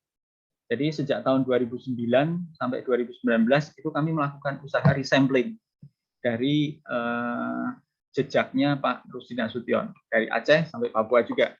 Dan selain kita resampling dari collection site-nya Pak Rusdi, kami juga melakukan koleksi di lokasi-lokasi yang memang belum pernah dilakukan eksplorasi pisang sebelumnya. Nah, kalau di sini untuk yang Sumatera, ini titik-titik ini adalah tempat koleksinya. Sumatera ini cukup intensif karena tahun 2017 itu kami melakukan eksplorasi cukup intensif, terutama berdua ya, saya sama Bu Yuyu, itu sehingga collection site-nya cukup banyak. Di Kalimantan itu Bu Yuyuk yang melakukan eksplorasi di sana. Di Jawa kita juga cukup banyak karena relatif mudah dan terjangkau. Di Sulawesi kita sudah ke sana. Sulawesi Tenggara Nusa Tenggara kita belum melakukan eksplorasi. Bu Yuyuk pernah sekali ya kalau salah di sana. Terus di kawasan Halmahera, Ambon kita belum pernah. Insya Allah tahun ini kita berangkat ke Halmahera. Dan Sulawesi masih sedikit. Kita mau juga melanjutkan kawasan Sulawesi Tengah dan Tenggara. Tahun ini insya Allah kami akan ke sana, semoga tidak ada halangan. Terus untuk Papua, ya memang masih sedikit karena banyak kendala di sana. Apalagi kondisi geopolitik yang sekarang terjadi di Papua ini mungkin menjadi salah satu tantangan utama melakukan eksplorasi di kawasan. Nah, dari studi eksplorasi yang sudah kami kerjakan, ini sebagai contohnya itu genetik diversity of Nusa acuminata dari Sumatera saja.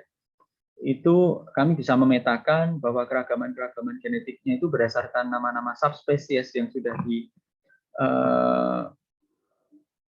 dipublikasikan oleh Pak Rusdi, itu sebagian besar memang begitu. Jadi misalkan ini yang merah ini dari kelompoknya Zebrina, terus yang ungu ini kelompoknya Sumatrana, ini yang kuning ini kelompoknya Halabanensis. Nah, yang cukup menarik ini hasil yang dari penelitian kami ini, ternyata Malaxensis ini dia keragaman genetiknya sangat luas gitu. Jadi dia ada di antara grup besarnya Halabanensis dan grup besarnya Zebrina. Jadi dia persebaran genetiknya sangat luas, dan memang ketika kami melakukan eksplorasi di Sumatera itu terlihat bahwa variasi dari Sumatrana ini memang paling tinggi. Nah, pada studi kami ini kami juga melakukannya menggunakan tiga fungsional gene yang lain. Jadi yang ini kami menggunakan gen catalase 1, kita juga menggunakan gen GBSS, terus ABH dan IDH, dan polanya sebenarnya sama saja. Dan dari studi filogenetik ini kami bisa melihat bahwa dalam satu jenis atau varietas atau subspesies yang berdasarkan morfologi itu dianggap satu varietas tertentu atau subspesies tertentu, itu ternyata secara genetik dia bisa juga ada aksesi-aksesi yang sifatnya itu admix gitu. Jadi merupakan gabungan dari dua subspesies. Jadi ini contohnya alel 62, jadi ini subspesies Sumatran. Tetapi salah satu set kromosomnya itu ternyata dia berasal dari Halabanensis. Terus yang sebagian itu set genomnya itu memang unik punyanya Sumatrana sendiri, dan satu lagi mungkin ada aksesi yang lain itu kombinasinya antara Halabanensis dan pisang yang lain lagi, pisang liar yang lain lagi. Ini warnanya oranye, ini pisang yang lain lagi. Nah, eksplorasi di Indonesia ini memang belum cukup komprehensif ya. Mungkin yang kegiatan kami di Sumatera itu cukup lumayan ekstensif, tapi sebenarnya bisa lebih dari itu. Nah, dari eksplorasi kami di Sumatera saja itu selain kami bisa melakukan resampling subspesies atau varietas yang sudah disebutkan oleh Pak Rusdi sebelumnya, kami juga menemukan dua pisang yang ini merupakan catatan baru dan belum pernah diidentifikasi sebelumnya karena sifat secara morfologi baik genetiknya itu beda sama sekali. Hanya saja dalam studi kami belum bisa merekomendasikan bahwa dua pisang ini merupakan subspesies baru atau justru spesies baru sekalian karena butuh sampel yang lebih banyak. Nah, ini ada kalau yang di Papua itu yang kami temukan hanya dari grupnya Bang Sii, dan dari Pak Rusdi itu dia juga menyebutkan adanya varietas acuminata. Terus yang Sulawesi itu mirip-mirip ya dengan di Papua, ada tomentosa, ada Bang Sii, ini ada mirip-mirip bentuknya. Terus ada new record juga dari salah satu peneliti di UGM, itu di sana dia mengajukan dua nama baru yaitu varietas Sigiensis dan Lutraensis. Tapi ini dia studinya masih berdasarkan morfologi saja. Jadi mungkin akan lebih baik kalau ke depan ada verifikasi menggunakan marka molekul. Di Kalimantan itu ada Flava dan Microcarpa. Di Jawa itu Pak Rusdi menyebutkan paling tidak ada 6 varietas.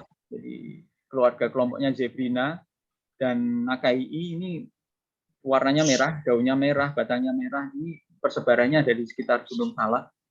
Ini kalau di YouTube juga cukup viral karena istilahnya mereka itu red banana. Dan harganya kadang-kadang bukan harganya nggak masuk akal. Terus di Jawa Timur ada Rutilipes, di Jawa Barat masih ada Serifera, Bantamensis, Breviformis, dan Malakensis juga ditemukan di Pulau Jawa. Nah, dengan eksplorasi yang lebih intensif di masa yang akan datang, itu harapannya bisa mengembangkan network ini, network genetik ini. Bisa kita lihat apakah pisang liar di Indonesia itu memang lebih luas dari yang kita bayangkan keragaman genetiknya, atau sebenarnya tidak terlalu banyak, ya seperti ini saja. Martin ini grupnya peneliti pisang dari Perancis tahun 2020, dia melakukan sequencing terhadap kelompok pisang liar yang sebelah kiri dan kelompok pisang kultivar yang sebelah kanan. Jadi dia ingin, latar belakangnya itu ingin mengidentifikasi pisang budidaya itu genom kontennya itu sebenarnya dari pisang liar apa saja gitu.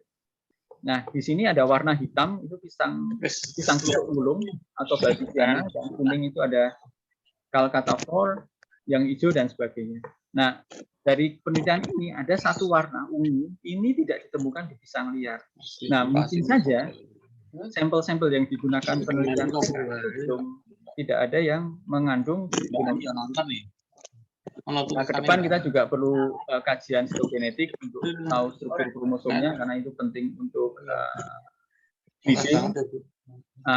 Nah, ini kalau kita bicara pisang liar atau wild relative karena dia berbiji, artinya kegiatan breedingnya kan tidak bisa langsung ke kegiatan breeding. Jadi hasilnya seperti pisang yang kita makan. Mungkin istilahnya itu adalah pre-breeding. Jadi kita bisa saja mengumpulkan sifat-sifat yang mau kita cari, tahan penyakit, untuk buah, dan segala macam.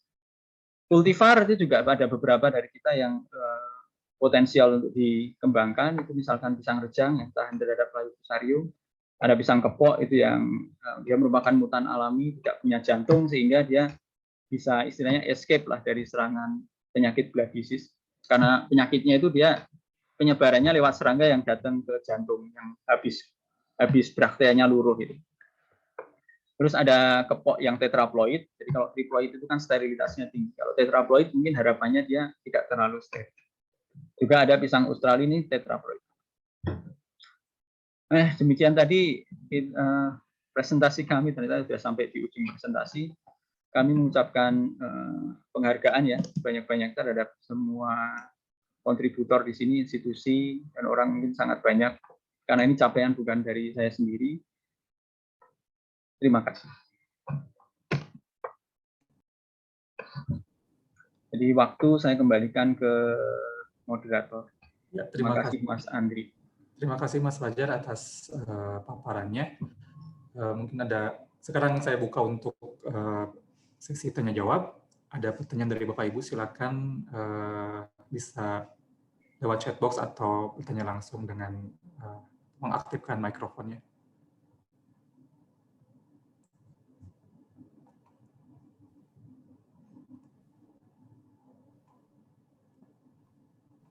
Mungkin pertanyaan pertama dari saya dulu. Mungkin ini pertanyaannya sangat simpel ya. Menurut Mas Fajar, masih banyakkah yang belum jenis pisang di Indonesia yang belum tereksplor gitu? Iya, ini sebenarnya pertanyaan buat saya juga. Jadi masih banyakkah yang belum tereksplor. Tapi saya pikir kalau kita bicara tentang yang wild relatif ini, Musa acuminata dan Musa balbisiana ini belum banyak yang tereksplor. Karena kalau dari catatan eksplorasi dari Pak Rusdi atau yang kami kerjakan sendiri itu selama ini kan sifatnya sporadis. Sporadis, jadi belum komprehensif. Jadi kita belum melakukan studi populasi, genetik keragaman populasinya itu seperti apa. Itu belum tahu. Yang kita tahu sejauh ini kan lebih banyak ke studi, kalau dari teman-teman taksonomi, sampling dia di Taman Nasional, kita ya dapat pisang liar sedikit kita ambil. Padahal persebaran pisang liar ini tidak hanya ada di Taman Nasional, di pinggir-pinggir desa, di pinggir kota, dan masih tumbuh di pinggir sungai tidak kita sadari itu banyak. Dan pengalaman kami di Sumatera, kami bisa menemukan ada new record tadi, ada dua pisang yang belum ditentukan apakah itu subspesies baru atau spesies baru. Terus ada new record juga yang dari UGM, ada dengan sifat bentuk morfologi yang cukup berbeda, makanya ajukan nama baru, itu merupakan salah satu bukti bahwa eksplorasi pisang liar, terutama ya yang relatif ini belum dilakukan secara intensif. Kalau untuk yang kultivar mungkin itu jauh lebih mudah. Koleksi-koleksi pisang itu kan ada biasanya disimpan di BPTP ya, yang rekan-rekan pertanian itu banyak. Dan dari record yang ada di Balitbus Solok pun yang sudah melakukan penelitian pisang, yang koleksi kultivar itu sudah ada ratusan dari seluruh Indonesia. Yang untuk yang pisang liar ini belum ada. Koleksi pool koleksinya sendiri itu juga belum ada. Di Kebun Raya itu mungkin ada beberapa koleksi ya, ada di Kebun Raya Bogor, di Kebun Raya Cibinong itu sudah mulai ada koleksi pisang liar. Tapi kalau kita bicara tentang keragaman genetik, apakah koleksi-koleksi tersebut sudah mewakili dari keragaman genetik di Indonesia yang ada dan bisa dimanfaatkan untuk perbaikan genetik? Saya pikir itu masih jauh. Jadi misalkan keragaman yang malaksensis sendiri, itu ada malaksensis yang tahan atau tidak, ada yang ada translokasi kromosomnya, ada yang tidak. Artinya itu keragaman genetik yang nyatanya. Itu kita koleksi yang sudah terkarakterisasi seperti itu belum ada. Demikian Mas Andri.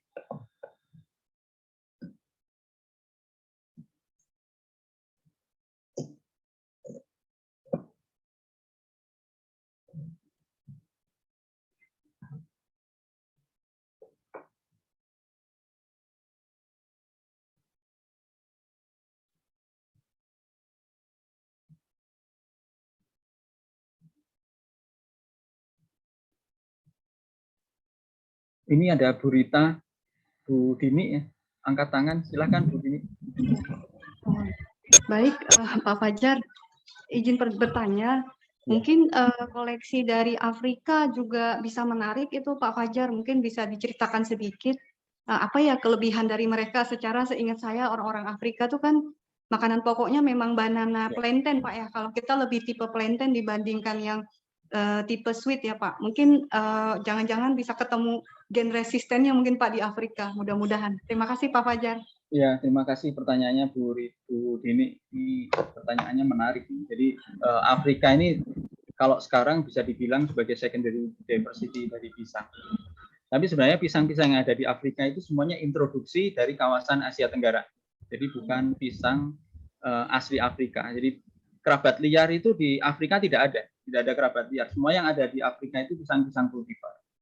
Nah, mereka dibawa oleh para penjelajah waktu itu, dari orang-orang Pasifik, itu membawa pisang masuk ke Madagaskar, terus naik ke Afrika, terus malah jadi makanan pokok mereka ya, seperti kita, ada orang bawa gandum, kita sekarang jadi salah satu makanan penting buat di Indonesia. Nah, di Afrika sendiri, kenapa bisa dibilang salah satu secondary genetic diversity, jadi pisang-pisang yang sudah ada di sana, itu beradaptasi dengan kondisi lingkungan yang ada di sana. Jadi misalkan di kawasan Afrika Timur, di lereng Gunung Kilimanjaro itu kan dataran tinggi 1.400, jadi mereka nanam pisang itu di ketinggian 1.400 ke atas, karena memang desa dan kota di sana itu memang sudah dataran tinggi. Jadi pisang yang ada di Indonesia itu kan memang sangat jarang yang ada di dataran tinggi ya. Jadi kalau tinggi-tingginya dataran tinggi di Indonesia aja itu paling puncak gunung 3.000 meter. Desa terakhir itu ada di kisaran 1.500, 1.400, dan itu pisang juga paling banyak sebenarnya ada di dataran menengah dan rendah. Ada beberapa pisang liar yang ada di ketinggian 1.200, 1.000, tapi sangat jarang. Nah, pisang-pisang yang diintroduksi ke Afrika ini dia beradaptasi dengan di sana, bentuknya ada yang mengalami variasi lebih besar atau jadi lebih panjang atau mungkin rasanya berubah. Tetapi secara genetik, jadi ini sudah ada sebenarnya sudah ada laporannya. Saya nggak tampilkan di sini, saya bisa tunjukkan kalau mau menunjukkan langsung. Jadi secara genetik itu genom konten pisang-pisang liar yang ada di Afrika itu tidak luas sebenarnya, jadi itu sangat sempit. Jadi salah satu contohnya itu ada pisang namanya M. Sari. Ini salah satu pisang utama, pisang pokok mereka yang dijadikan konsumsi pengganti kentang lah, kalau kita orang makan nasi makan itu dari kultivar M. Sari. Variasi dari M. Sari ini ada 12, dari yang bentuknya panjang, terus ujungnya agak membulat, terus ada yang seperti tutup botol, itu ada. Tapi secara genomik itu sebenarnya identik. Nah, perbedaan-perbedaan itu tuh mungkin epigenetik atau mungkin ada mutasi sedikit gitu. Hipotesanya di situ aja. Jadi beradaptasi dengan kondisi lokal di sana sehingga mengalami variasi genetik. Jadi istilahnya variasi genetik. Mungkin mutasi itu bukan hal yang tidak mustahil. Terus pisang tanduk itu yang di sana itu juga secara genom itu identik dengan yang ada di kawasan Asia Tenggara. Terus ada pisang yang bentuknya seperti bukan pisang emas ya, dia pisangnya kecil-kecil ya, seperti itu. Itu mirip banget dengan pisang yang umum ada di Asia Selatan. Jadi kalau kita mau mencari gen ketahanan resisten, mungkin Afrika bukan tempatnya. Mungkin ada pisang yang tahan resisten di sana. Tetapi genetic diversity-nya itu ada di Asia Tenggara. Dan Indonesia itu dia kawasannya paling luas di antara negara-negara Asia Tenggara. Jadi mungkin ya disinilah kalau kita memang mau mencari apapun yang terkait dengan pisang karena ada kerabat liarnya itu di Indonesia itu yang bisa dimanfaatkan. Kalau kita bicara kultivar, banyak kultivar unggul. Tapi ketika kita mau memetik, istilahnya memetik, kita mau mengambil trait yang kita inginkan dari pisang kultivar itu cukup sulit karena dia sifatnya steril. Kita tidak bisa melakukan segregation population. Kalaupun kita melakukan studi menggunakan whole genome sequencing, misalkan secara in silico, kita identifikasi gennya seperti ini, yang gen ketahanannya ini pasti kan dapatnya banyak. Kalau kita mapping, artinya kan kita straightforward langsung ke sifat yang kita tuju.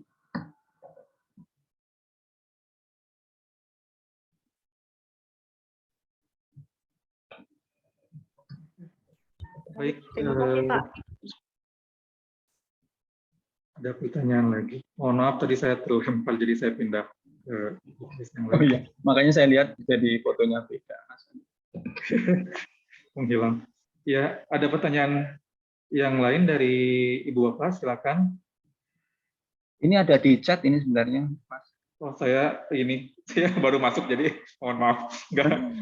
Sebentar saya bacakan. Ini ada dari siapa ini? Dani Setiawan, Pak Dani Setiawan. Semisal ditemukan gen ketahanan baru, bagaimana strategi yang akan ditempuh untuk menyisipkan ke Cavendish, mengingat konsumen Eropa anti GMO. Nah, ini memang sangat tantangan yang sangat besar ya buat breeder, bagaimana menyisipkan ke Cavendish. Konvensional itu mungkin. Terus yang kedua itu propose kebijakan baru terhadap orang-orang Eropa. Jadi salah satu peneliti di Belanda itu namanya Henk Schouten, dia juga dari grupnya di Wageningen University, dia mengajukan konsep namanya cisgenic. Jadi bukan transgenik, tapi cisgenic. Jadi mengintroduksi gen dari kerabat liar suatu kultivar tertentu. Jadi gen ketahanan pisang itu kalau dimasukkan ke sesama spesies pisang itu dianggap tidak transgenik. Hanya masalahnya memang ketika teknik cara menyisipkannya itu masih melibatkan marker gen penanda yang bukan dari tanaman pisang, nah itu masih jadi pertanyaan bagi orang Eropa. Jadi makanya cisgenik pun masih dianggap transgenik, tapi ini masih debatable oleh mereka, jadi belum fix. Kalau itu bisa diterima, artinya konsumen Eropa tidak ada masalah lagi. Kalau menyisipkan tanpa transgenik di Cavendish, saya pikir sangat susah. Sangat susah. Mungkin yang bisa dilakukan itu usaha kita melakukan recreate pisang yang mungkin sifatnya seperti Cavendish, menggunakan pisang-pisang liar ini tadi. Jadi kalau grupnya Prancis itu melakukan sequencing, terus ingin melihat pola-pola genom dari kultivar itu. Oh, misalkan pisang Cavendish dia itu diturunkan dari 4 jenis subspesies itu, dari 4 subspesies pisang liar. Nah, kita kaji aja 4 pisang liar ini, kita lakukan istilahnya pre-breeding, terus kita lanjutkan untuk breeding. Itu usaha yang itu pemikiran out of the box ya, recreate. Jadi benar-benar menciptakan kultivar baru. Jadi bukan memperbaiki kultivar yang ada, tapi recreate kultivar yang baru, tapi sifatnya diharapkan seperti kultivar yang ada. Mungkin itu solusi yang mungkin lebih bisa diterima ya untuk menghindari GMO. Terus ada pertanyaan dari Ibu Marta Herlinawati, bagaimana kebutuhan mendesak pemetaan gen dan eksplorasi keragaman genetik dan populasi pisang di Indonesia ke depan, dan bagaimana dampak pemetaan gen dan pemanfaatan keragaman genetik pisang untuk meningkatkan kualitas produk pisang dan kontribusinya terhadap ekonomi Indonesia. Saya pikir eksplorasi keragaman genetik pisang di Indonesia ini cukup mendesak karena beberapa penyakit pisang ini merebaknya sangat akhir-akhir ini kelihatan signifikan gitu, merebaknya cepat. Dan kultivar pisang itu klonal, jadi begitu ada satu penyakit eksis menyerang satu kultivar, artinya dia juga akan bisa menyerang kultivar itu ada dimanapun dia berada. Jadi misalkan ada BBTV sekarang itu ditemukan di Cibinong. Kalau itu menyebar di Kalimantan, ya di Kalimantan pasti akan terserang. Jadi saya pikir eksplorasi keragaman pisang genetik itu harus sesegera mungkin dikerjakan. Nah, tujuannya apa? Ini untuk seperti terkait dengan pertanyaan kedua dari Bu Marta. Jadi untuk meningkatkan kualitas pisang. Jadi kualitas pisang di sini tidak hanya produktivitasnya, rasanya, tapi juga ketahanan terhadap penyakitnya. Jadi kalau kita bisa memetakan gen-gennya, terus kita pull misalkan gen-gen tersebut di satu genotip tertentu, dia jadi parental utama, terus masih ada kultivar-kultivar yang sifatnya itu tidak terlalu yang fertilitasnya masih bisa diandalkan lah, misalkan kepok itu kan tidak terlalu steril, ya kadang-kadang menghasilkan kita silang dengan kepok, terus bisa menghasilkan pisang yang mungkin mirip dengan kepok atau beda sama sekali.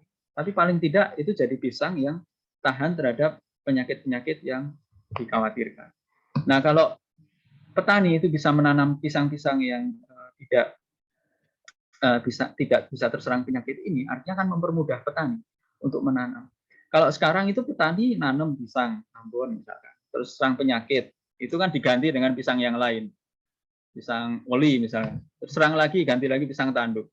Artinya kalau secara ekonomi, saya bukan orang bisnis chain, beberapa kali ngobrol dengan orang bisnis chain itu, kalau konsistensi terhadap suatu produksi itu meningkatkan value. Jadi kalau petani itu bisa memproduksi satu pisang tertentu konsisten, itu artinya kan pasar akan selalu tahu. Oh, kalau saya pergi ke petani A, dia menghasilkan pisang ini terus.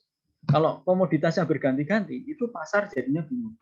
Nah, saya pikir itu mungkin kontribusinya ya mungkin secara langsung lah kalau terhadap petani. Ya, mungkin saya salah karena bukan ahli ekonomi. Terus ada pertanyaan dari Pak Farid Atar.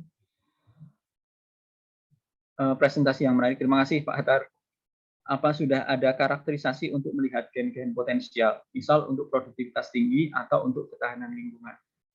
Untuk karakterisasi secara komprehensif belum ada. Jadi mungkin grup kami ini pioner ya untuk karakterisasi gen-gen ketahanan. Jadi kami sudah melakukan untuk yang tropical race 4 dan race 1, dan semoga ke depan ini kami dapat tawaran kerjasama juga dari donor lah ya, dari Bill and Melinda Gates Foundation itu untuk melakukan kegiatan yang lebih komprehensif untuk kegiatan ini. Jadi nanti ke depan, jadi judulnya itu tentang pre-breeding. Jadi pre-breeding kita lebih ke karakterisasi gen-gen yang potensial terhadap ketahanan penyakit, juga terhadap produktivitas. Itu harapannya dari kegiatan ini ke depan itu kita bisa mendapatkan informasi yang lebih banyak dan komprehensif. Terus ini ada dari Budiah Retno. Bagaimana strategi koleksi plasma nutfah pisang ke depan? Ya, ini memang PR kita ya. Jadi strategi koleksi plasma nutfah. Kalau saya sih membayangkan untuk strategi koleksi plasma nutfah ini ke depan bisa tergantung tujuannya, bisa tergantung dari tujuan koleksi, maksudnya tujuan untuk perbaikan genetik atau perbaikan untuk koleksi. Kalau kita kaitannya dengan ketahanan penyakit atau sifat-sifat yang tertentu, ya artinya kita harus mengeksplor semua dari Sabang sampai Merauke lah gampangnya gitu. Kita lihat yang potensial. Kalau zaman sekarang kan kita bisa sleep calling dari DART sequencing atau whole genome sequencing. Kalau yang murah bisa lewat BCI, itu yang kasar lah kan. Yang potensial yang mana? Nah itu yang aksesi terpilihnya itulah kita kumpulkan di satu koleksi untuk koleksi ex situ lah gampang. Ex situ yang terkait dengan sifat-sifat. Kalau itu memang koleksi untuk keragaman genetik, itu kita bisa menggunakan studi genetika populasi. Misalkan di Sumatera itu ada berapa banyak populasi atau subpopulasi atau sub-subpopulasi. Nah, dari tiap populasi itu kita ambil satu untuk mewakili keragaman genetik dari populasinya, terus kita bisa simpan di misalkan kebun raya, karena sifatnya kan koleksi keragaman genetik. Jadi mungkin jumlahnya tidak terlalu banyak, tapi aksesi tersebut itu mewakili keragaman genetik dari satu populasi tersebut. Ada dari Bu Tri Budianti, apakah ada rencana melakukan kegiatan setipe ini pada komunitas buah lain asli Indonesia, misalkan salak dan durian? Kalau saya sendiri ini cukup menarik juga, buah-buah seperti salak dan durian. Mungkin salak sudah ada penelitiannya, durian juga banyak peneliti dari Balitbus Solo melakukan kegiatan seperti itu. Hanya tantangannya saya pikir pasti masing-masing lah ya. Untuk durian, salak itu masing-masing. Misalkan kalau pisang ini umurnya setahun sudah berbuah.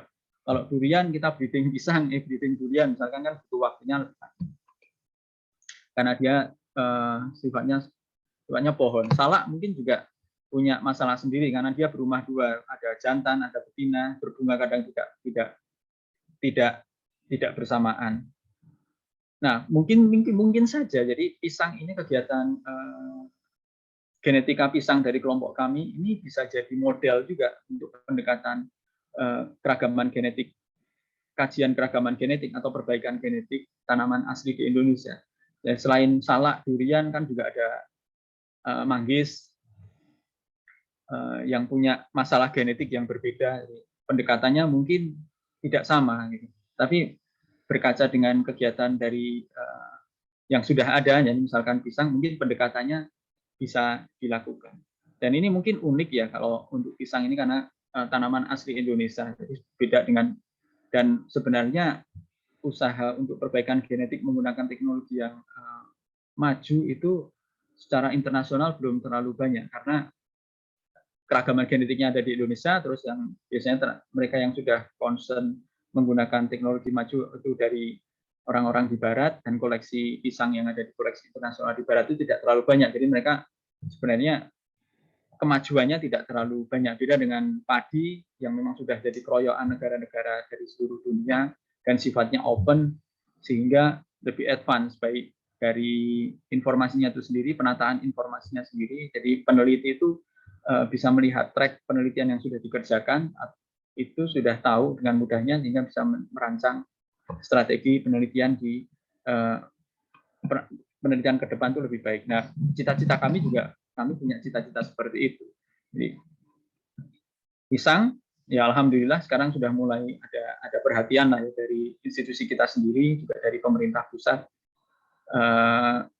Harapannya nanti kalau ini bisa disupport jauh lebih banyak, kita bisa membuat sistem komunitas pisang di Indonesia sendiri untuk melakukan penelitian yang saling terintegrasi. Terus ada Mas Agus, Mas Fajar, apakah perakitan melalui fusi protoplas antara pisang-pisang resisten yang sulit disilangkan sudah dilakukan? Sejauh ini belum. Nah, ini yang mengerjakan fusi protoplas ini dari grupnya Pak Wicaksono. Jadi salah satu kegiatannya di labnya Pak Wicak itu di sini juga di Cipinong, di lab di Gedung Botani, itu salah satunya oleh Ibu Tri Handayani. Dia sudah berhasil sekarang itu fusi protoplasnya. Nah, dari fusi protoplasnya ini nanti inilah modelnya, nanti diharapkannya kita melakukan fusi protoplas. Ini juga merupakan salah satu strategi untuk kita menyisipkan gen ya, menyisipkan gen dari pisang-pisang yang sulit untuk digabung. Jadi saya ingat. Jadi mungkin juga bisa jadi solusi itu untuk perbaikan genetik untuk Cavendish. Jadi kalau Cavendish susah disilang, ya mungkin difusi protoplas bisa juga. Hanya saja protokol satu pisang dengan pisang yang lain itu pasti berbeda. Karena Cavendish dia triploid. Untuk yang sedang dikerjakan sekarang di grupnya Pak Wicaksono ini, dia masih menggunakan pisang liar yang diploid. Nah itu mungkin metabolitnya beda, terus struktur selnya juga mungkin berbeda, jadi mungkin perlu pengembangan yang lebih lanjut. Tapi yang jelas kegiatan ini sedang dikerjakan dan ke depan juga akan terus dikembangkan sehingga kita bisa melakukan perbaikan genetik baik secara konvensional tadi atau mungkin transgenik dan juga melalui bioteknologi ini fusi protoplas.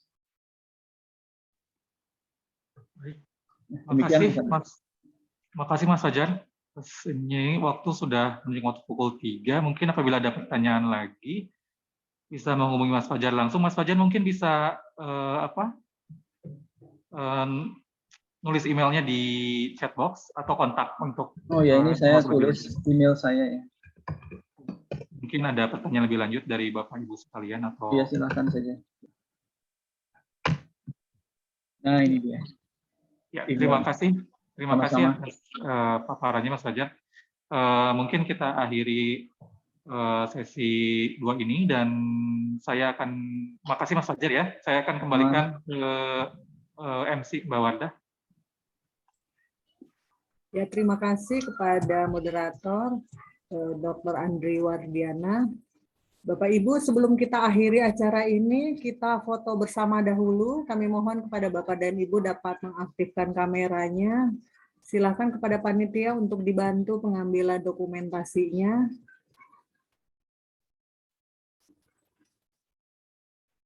Silakan.